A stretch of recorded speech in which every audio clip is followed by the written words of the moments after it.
Monseigneur, nous venons d'entrer en Avant il y a quelques jours. Vous nous disiez que vous vouliez que nous travaillions nos pauvretés pendant cet Avant. Mais qu'est-ce que ça veut dire exactement?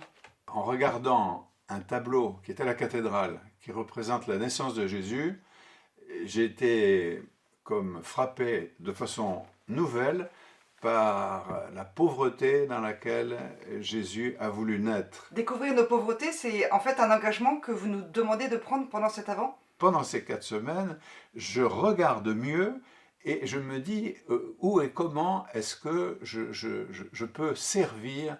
Et je crois que lorsqu'on s'engage très concrètement dans la vie familiale, dans la vie professionnelle, dans des associations, on découvre ça beaucoup mieux. Je me rappelle quand j'étais enfant d'avoir été visiter des personnes qui étaient seules, isolées, et ben ça m'a marqué à vie.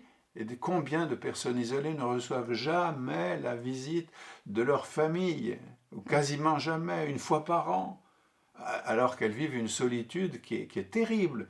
Ce service humble qui est aussi un service, ça fait partie de la mission que nous avons reçue.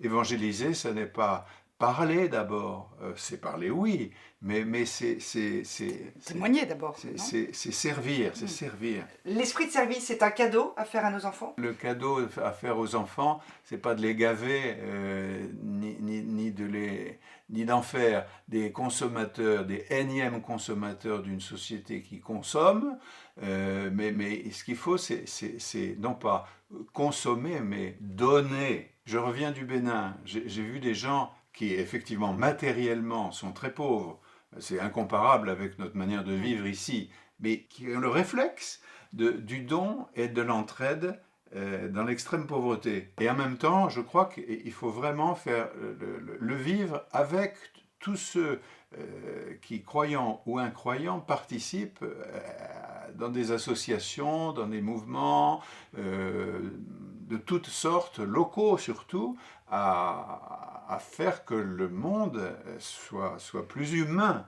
Et ça, c'est notre responsabilité personnelle et collective. Mais Monseigneur, pendant l'Avent, comment identifier nos pauvretés? Souvent, on prend l'image de cette étoile qui conduit vers la crèche.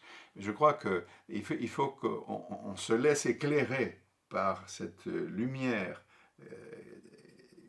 qui nous permet de voir ce qui est caché, ne se voit pas de façon immédiate, mais est tellement présent et nous sert au fond de guide pour l'action.